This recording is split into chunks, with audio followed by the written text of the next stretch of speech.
Hello everyone, my name is Vomilo Evergreen here. My pronouns are he, him, but if you have something juicy to tell me or you root me on, girl is an exception. And welcome back to another episode of Monstergram.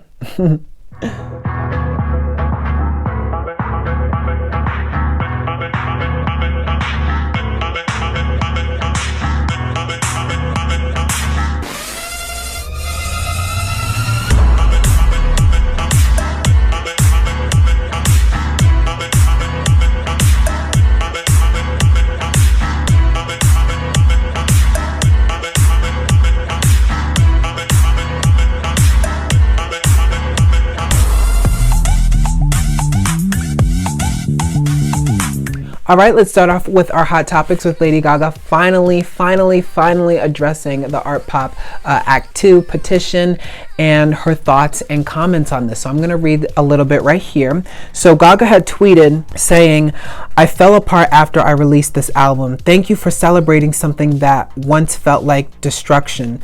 We always believed it was ahead of its time. Years later, turns out sometimes artists know, and so do little monsters. Pause up."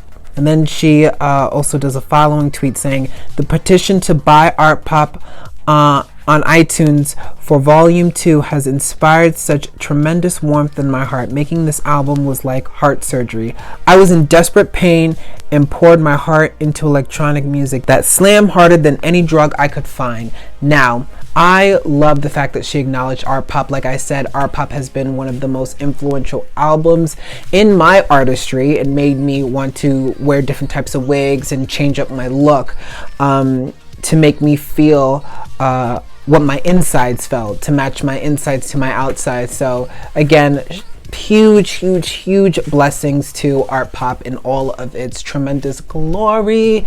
And yeah, I'm just really glad and happy that she acknowledged it. And to follow up, DJ White Shadow was also talking about, they had a nice conversation about the possibility of something coming together. But I wouldn't hold your breath, monsters. Don't hold your breath.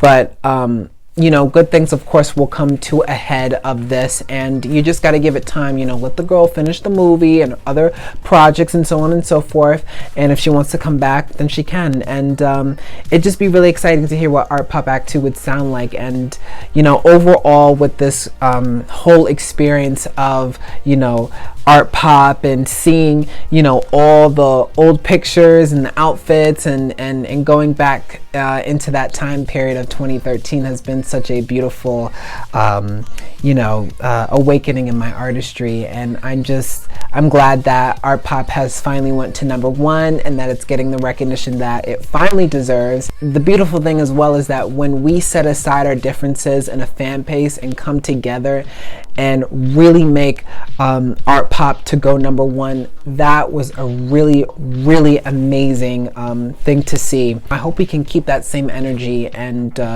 for other, you know, projects that Gaga will hopefully release in the near future. And again, you know, DJ White Shadow, thank you so much for just always being real and honest with the fans, and you know, also respecting Gaga's wishes on not really going into detail on some of the traumatic experience because it's not our business.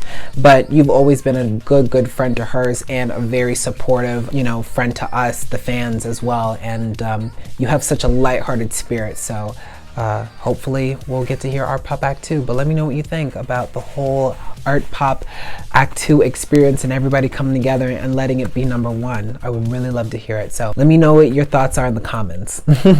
So in other news, apparently Free Woman is going to be the third and final single of Chromatica. We are expected a music video, but we're not sure about that. However, Tyler, hi Tyler, he had sent me some information saying that the FNAC, which is a French CD/vinyl shop, revealed that Free Woman was going to be the new single, and just yesterday it was sent to French radio stations.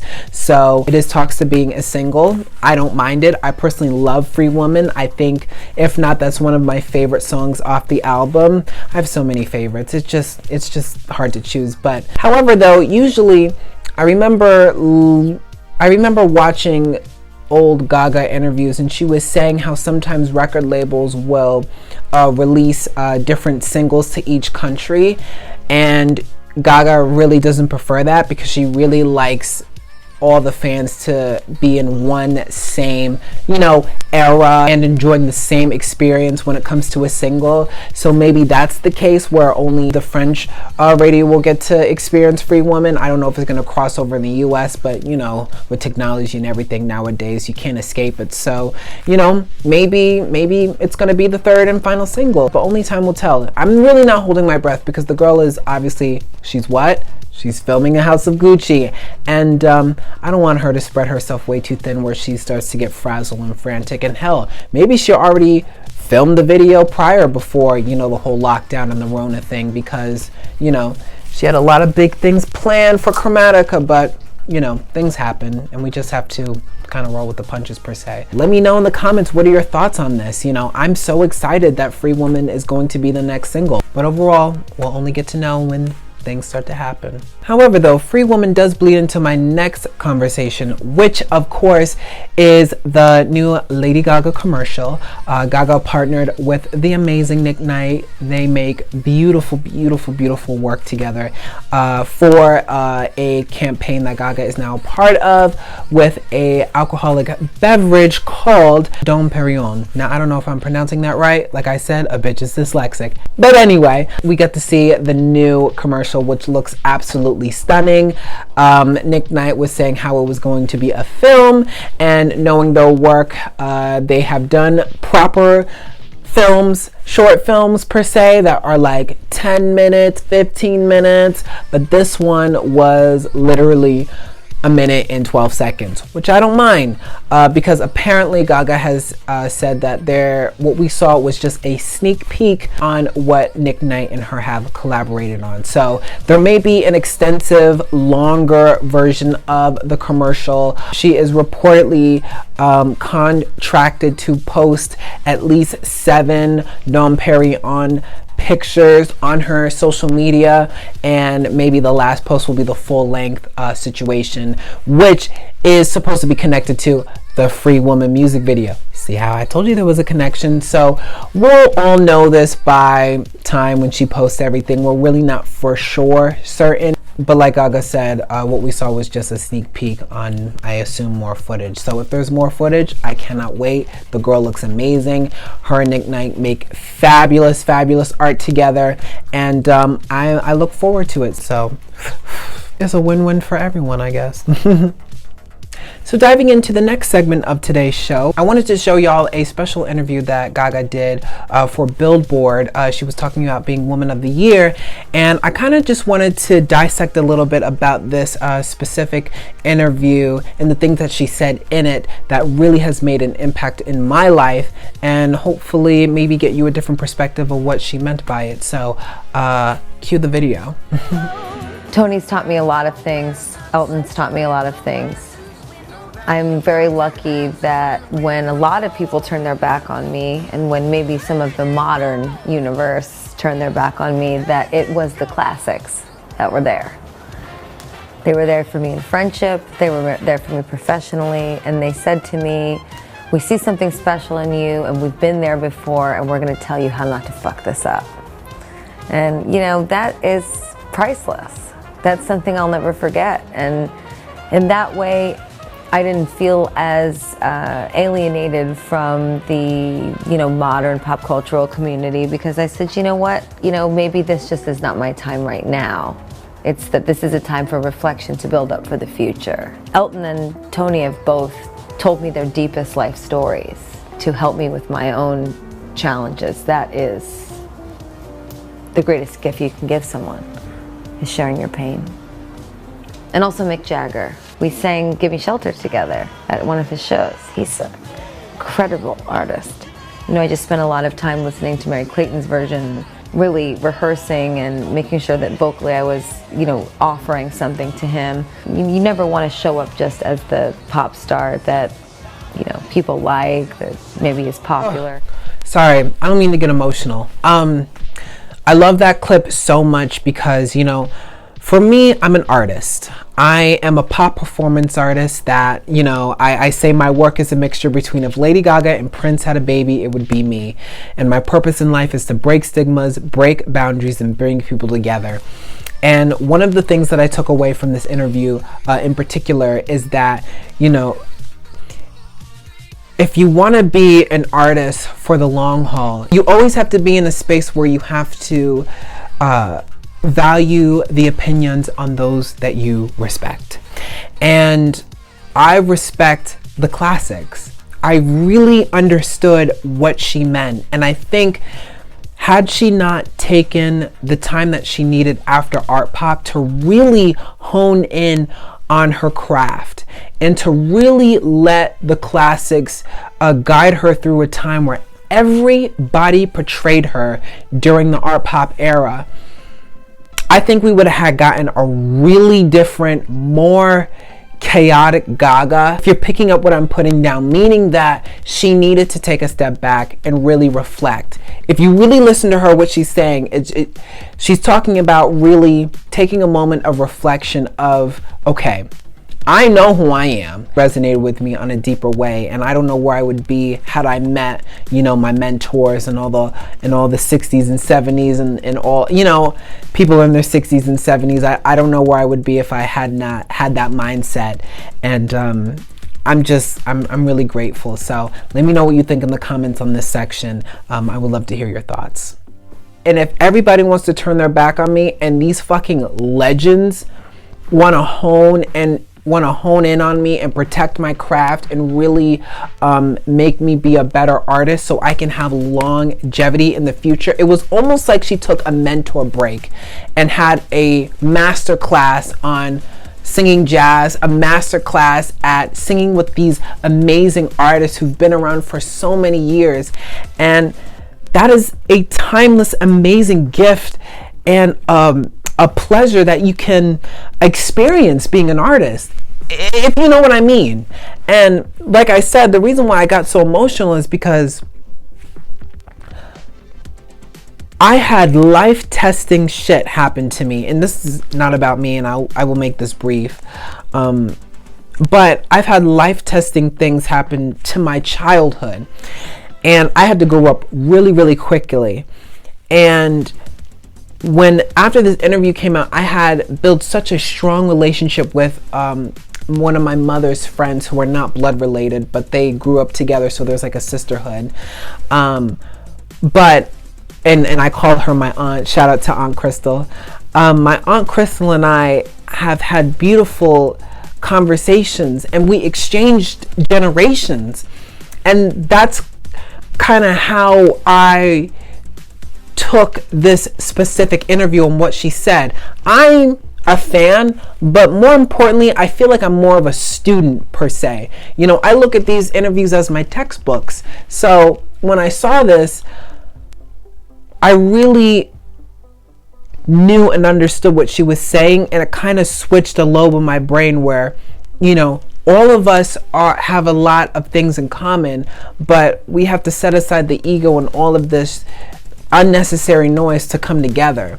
And I've had so many beautiful mentors in my life who are older, who are 60s, 70s and up, you know, the way that Gaga has with Tony Bennett, how, you know, he's a mentor to her. And my heart goes out to Tony and his wife and the family, because apparently he has Alzheimer's, and that's a whole nother thing. And reportedly they're supposed to be having another jazz album, which is amazing. A lot of people don't like that, but that's another Monstergram we can discuss. But I say all that to say that you have to understand the mindset of where Gaga was coming from, in a space where, you know what, let me just sing jazz and go back to my roots and really hone in my skill if I want to have a legacy on my own terms. You know what I mean? On my own terms. So let me know if this particular clip resonated with you, or if I even made sense. This is the first segment. I call it Monster Ministry. And this interview really spoke. All right, we're moving in our next segment, which is, of course, the Lady Gaga looks, my favorite Gaga looks. And this will be a Art Pop special edition. So we're going to be going through some looks, because, you know, there's been like at least hundreds of amazing Art Pop Gaga looks. So I've narrowed it down. Instead of 4, we have 8. Gaga looks that are my favorite. So pardon me if I look at my phone, I have the looks right here. So our first look is where she was in London. I believe she's wearing Versace. I loved this suit so much. I want this suit so bad. It looks so good. I loved her in black hair, and everybody was a fan of those. I think they were called hollow glasses. Remember those glasses? Listen, there was cheaper versions off of Amazon, but I ain't gonna tell nobody if you don't, because they were expensive. They were like 100 and some change. Remember trying to get those glasses? They were expensive, but they're called the hollows. So our second look is where she is going to visit Howard Stern. She was doing that interview, and I really love this hollow, kind of like a stiff blazer cape situation.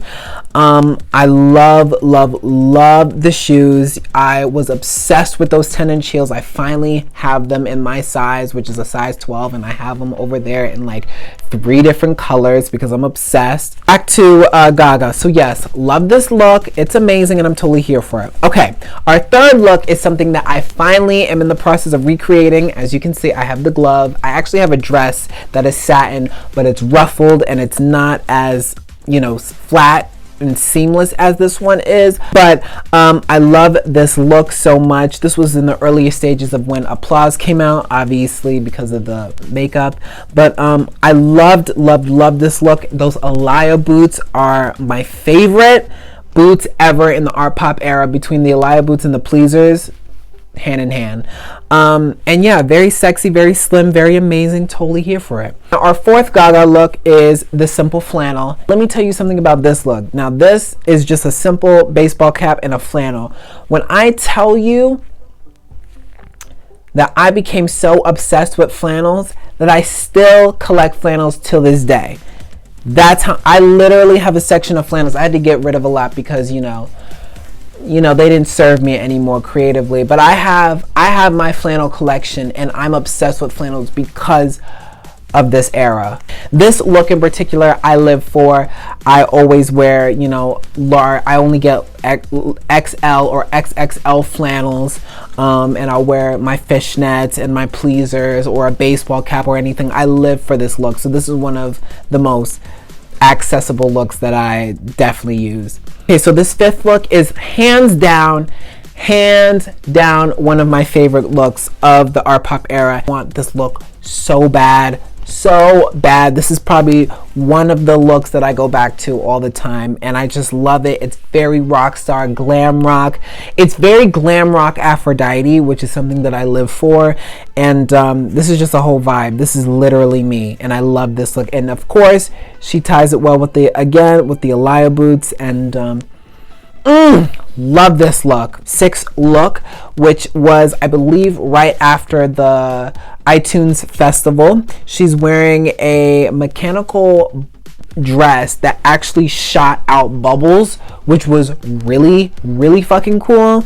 And of course, she has the hollows glasses and these custom wood shoes, who I forgot designed them, but that's a whole nother story. But overall, I love this look. This is a cool, amazing fashion meets technology type of style, and it's really dope that it actually shot out bubbles and shit. It's Gaga. It's amazing. So I love this look. Next Gaga look is, of course, one of my favorites. These art pop dreads.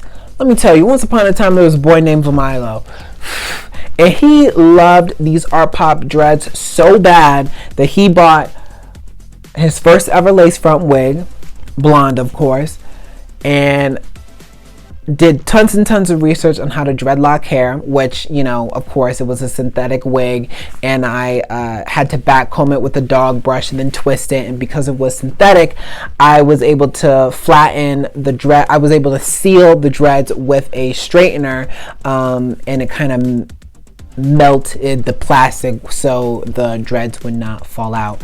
And eventually I bought 12 inches of hair and just connected it and made this huge long dreadlock art pop wig. I'll try to find the pictures. If I have them, I'll put them up here. But man, oh man, did I love these dreads. They were amazing. Love this look, love the dress, love the pleasers. It was such a, it's just an amazing look. So we move into our final look, which is of course the Roseland Ballroom look. This was on her 28th birthday. I love this look. I would definitely want to recreate it when it's my birthday. And yeah, very simple, very, very nice. I love the top. I love the jumpsuit. I especially love the boots. And yeah, it was of course a birthday Gaga vibe. And I love it and was totally here for it. So of course, out of these specific looks that I chose, let me know which one is your favorite in the comments.